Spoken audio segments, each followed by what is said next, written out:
The photograph fell from my trembling hands, landing face up on my childhood bedroom floor.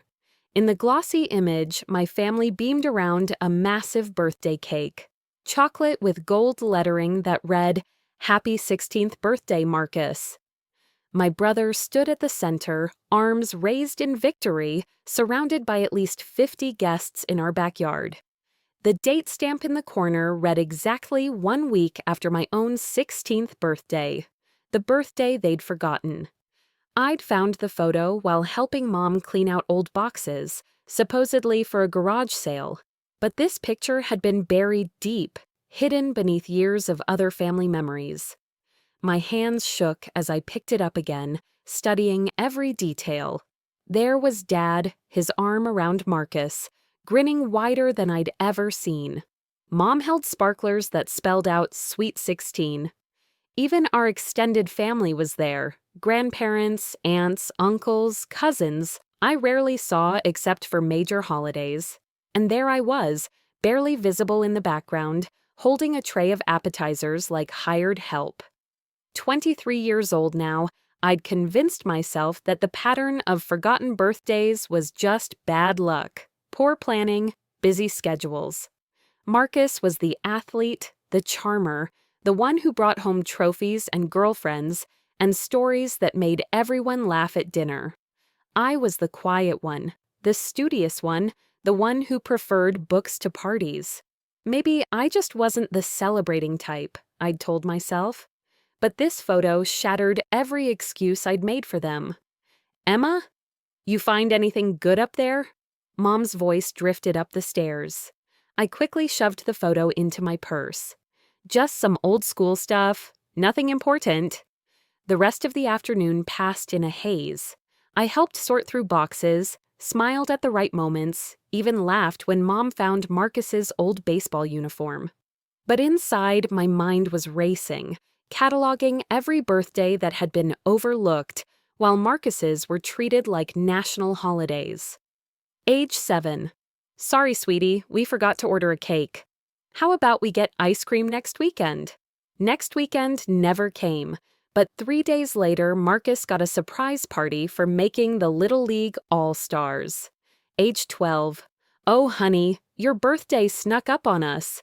Dad's working late, and Marcus has his championship game. We'll celebrate this weekend." That weekend, Marcus got a pool party with a DJ because he'd had such a stressful season. Age 18. With college applications and everything, we just lost track of time. "But look, we got you this nice pen set for school." Marcus got a car for his 18th, a brand new Jeep with a bow on top. The memories came flooding back, each one a small knife twist I'd buried and forgotten. Or tried to forget. That evening, back in my own apartment, I spread all the evidence across my coffee table. Not just the photo, but screenshots I'd pulled from social media, old family calendars I'd photographed, even text messages I'd saved over the years. The pattern was undeniable, systematic, cruel. Every single year, without exception, my birthday had been forgotten or downplayed. And every single year, Marcus's birthday was an event worthy of documentation, celebration, and significant financial investment. I poured myself a glass of wine and opened my laptop. Marcus's 25th birthday was coming up in 2 months. According to family group chat messages I'd been scrolling through, Mom and Dad were already planning something extra special since it was his quarter-century mark. They'd rented the country club, hired a caterer, and sent save-the-dates to over 100 people. My 24th birthday was in 3 weeks. So far, radio silence. But this time would be different. This time, I wasn't going to smile and pretend it didn't hurt. This time, I was going to make sure they understood exactly what they'd been doing to me for over 2 decades. I started with research.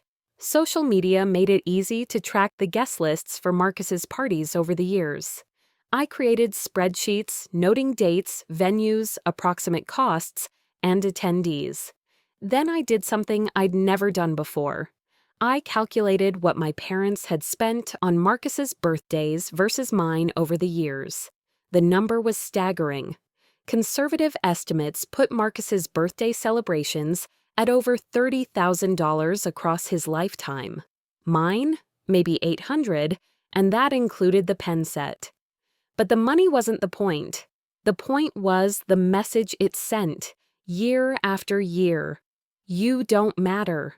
You're not worth celebrating. You're not worth remembering. Next came the planning phase.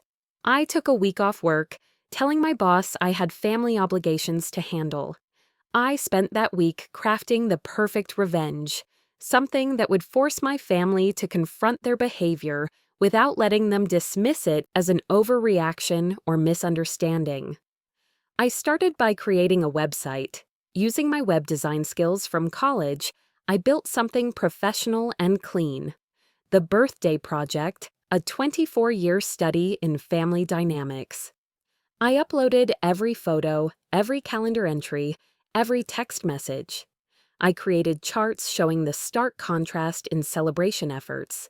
I even included video clips from Marcus's parties that had been posted on social media, parties I'd attended but been excluded from enjoying. The centerpiece was a timeline, 24 years of birthdays, side by side. Marcus's entries were rich with photos, guest lists, and detailed descriptions of themes, venues, and gifts. Mine were mostly blank spaces with small text. Forgotten, postponed indefinitely, acknowledged 3 days late with store-bought card. But the website was just phase 1. For phase 2, I created invitations. Elegant, professionally printed cards that read, "You're invited to celebrate Emma's 24th birthday, a retrospective celebration of all the birthdays we missed." The date was set for the same day as Marcus's party. The location was the Park Pavilion 3 blocks from the Worcester Country Club where his party would be held. I sent invitations to everyone. Extended family, family friends, neighbors, co-workers, college roommates, even people I barely knew who had attended Marcus's parties over the years. The invitation included a QR code that linked to the website with a note, "Please review the attached documentation to understand why this celebration is so important." The responses started coming in within days. Most people were confused, some were shocked, a few were angry, but not at me. My cousin Sarah called within an hour of getting her invitation. "Emma, what the hell? I had no idea this was happening. I mean, I knew you were the quiet one, but I didn't realize—" She trailed off. "This is horrible." "Of course I'll be there." My college roommate Jennifer called that evening. "I always wondered why you never talked about your birthday. I assumed you just didn't like celebrating. This makes so much more sense now." Even my elderly neighbor, Mrs. Patterson, who had watched me grow up, called to apologize. "I always thought it was strange that I only ever saw decorations for Marcus's birthday." I should have said something. The family group chat exploded when the invitations reached their intended targets. My phone buzzed constantly with increasingly frantic messages. "Mom? Emma, what is this invitation? I'm very confused. Dad? I think there's been some kind of misunderstanding. Can we talk? Marcus? What the hell, Em? You're having a party the same day as mine? That's pretty messed up." I didn't respond to any of them. This wasn't a conversation they could charm or dismiss their way out of. This was a reckoning. The day before the party, I received a call from my Aunt Linda, Dad's sister. Her voice was careful, measured. "Emma, honey, I've been looking at your website. I want you to know that your Uncle Jim and I had no idea this was the pattern. We always assumed we just missed your birthday parties, that maybe they were smaller affairs, or we weren't invited for some reason." "There were no parties to miss," I said quietly.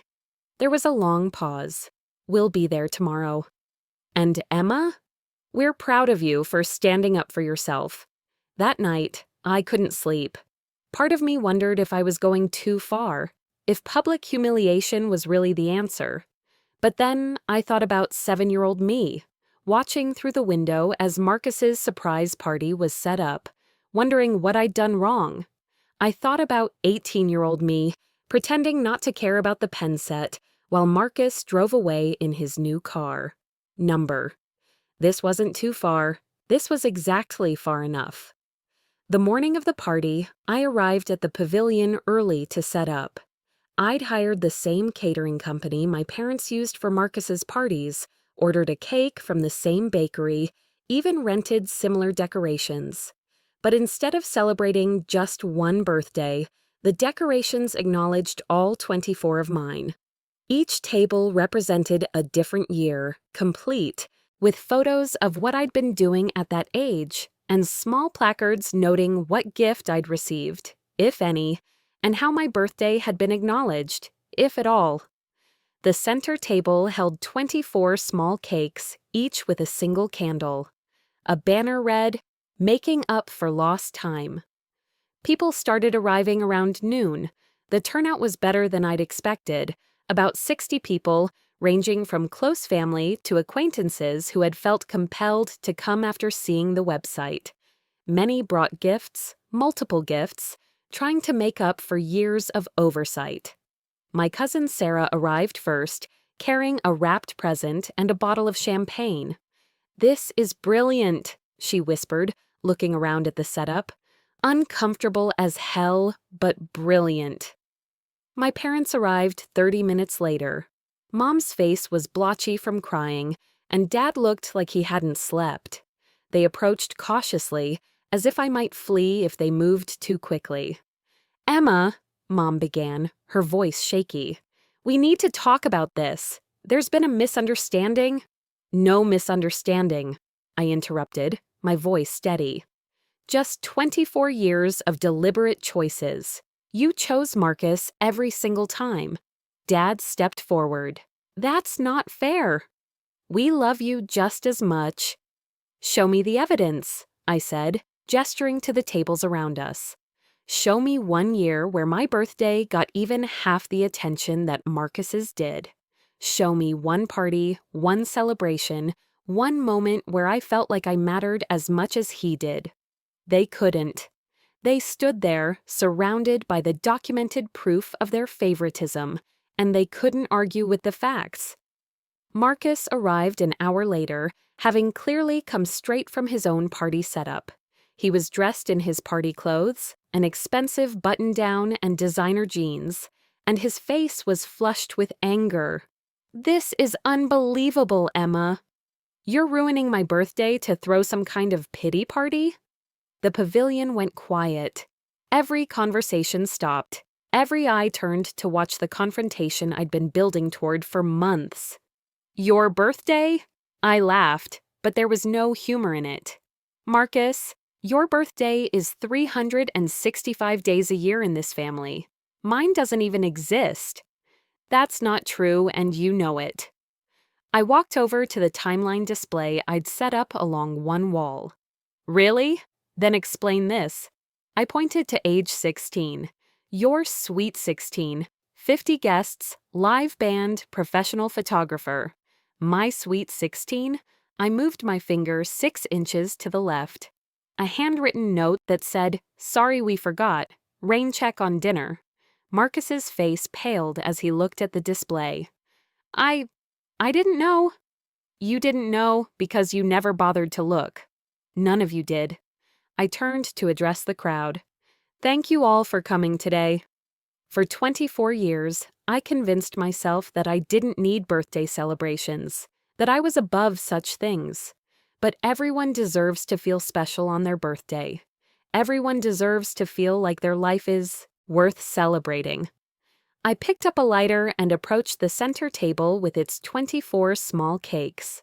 So today, I'm celebrating all the birthdays I should have had. All the moments I should have felt loved and valued and important. One by one, I lit the candles. 24 small flames flickering in the afternoon sun. The crowd began to sing "Happy Birthday," tentatively at first, then with growing strength. Some people were crying, including my mom. When the song ended, I made a wish on all 24 candles and blew them out together. The wish was simple, that this would be the last birthday I ever had to fight for. The aftermath was swift and complicated. Marcus's party continued as planned, but the attendance was notably diminished.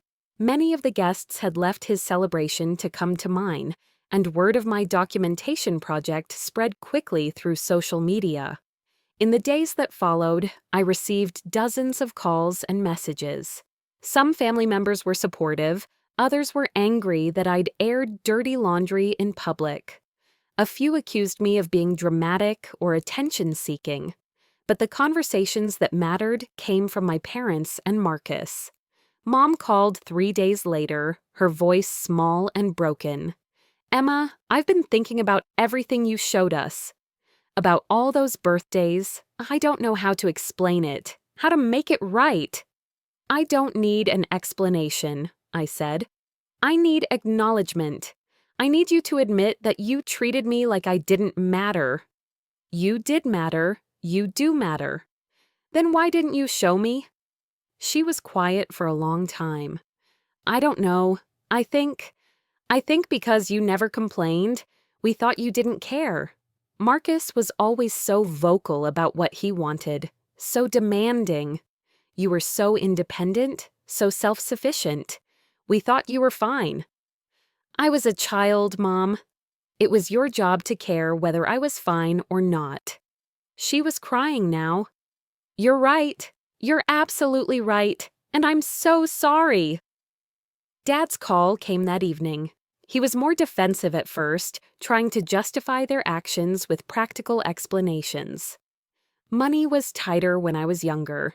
Marcus played sports, which created natural celebration opportunities. I was always busy with school activities, but eventually, he broke down too. "We failed you," he admitted. "We failed you as parents, and I don't know how to fix it." Marcus's call was the hardest. He was angry, hurt, confused. "I never asked for you to be treated differently," he said. "I never wanted you to feel left out." "But you never noticed that I was left out either." "No," he said quietly. "I didn't.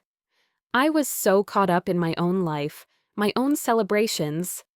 I'm sorry, Em. I'm really sorry."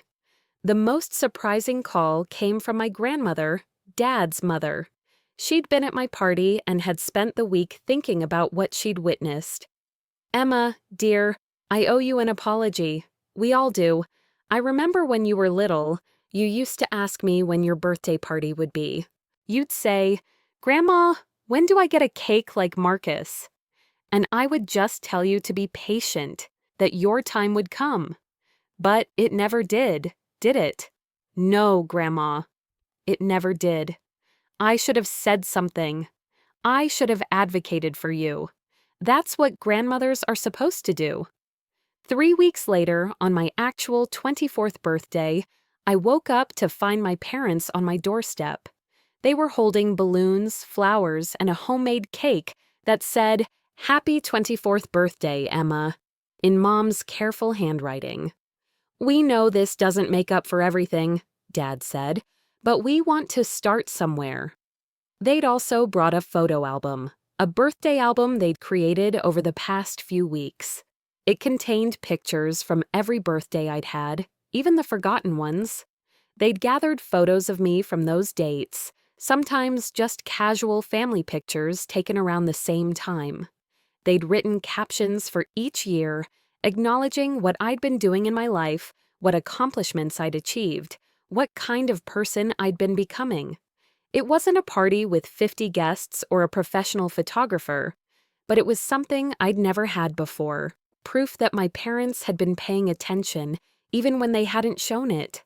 Marcus came by that evening with his own gift, a promise to split all future family celebrations equally, to make sure my birthday was marked on every family calendar, and to help me plan a belated celebration for every birthday I'd missed. "I know I can't give you back those years," he said, "but I can make sure it never happens again." The family dynamics didn't change overnight. Decades of ingrained patterns don't disappear because of one confrontation, no matter how dramatic. But things did begin to shift. My parents started asking about my life more, including me in decisions, checking in on important dates. Marcus made good on his promise. 6 months later, he threw me a surprise party for my half-birthday, inviting everyone who had come to my retrospective celebration and making sure I felt genuinely celebrated. The website stayed up, I received messages from strangers who had found it and related to my experience, adult children who had lived in the shadows of more favored siblings, people who had felt invisible in their own families. Some used my documentation methods to address their own situations. Others just felt less alone, knowing they weren't the only ones. A year later, on my 25th birthday, I received a text from my mother at exactly midnight. "Happy birthday to our brilliant, strong, amazing daughter.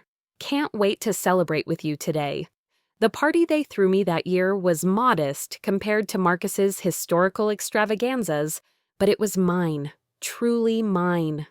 And for the first time in 25 years, I felt like I mattered enough to celebrate. I kept the photo that had started it all, the one of Marcus's 16th birthday party where I lurked in the background.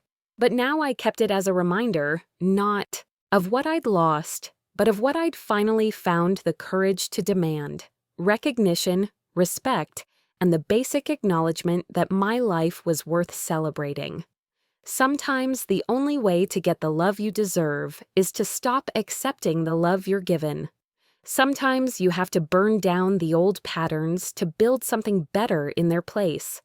And sometimes, just sometimes, the people who have hurt you can learn to do better, but only if you make it impossible for them to ignore the damage they've caused. My name is Emma, and I matter enough to have a birthday party. It took me 24 years to believe that, and a website full of evidence to prove it to my family. But now we all know it's true.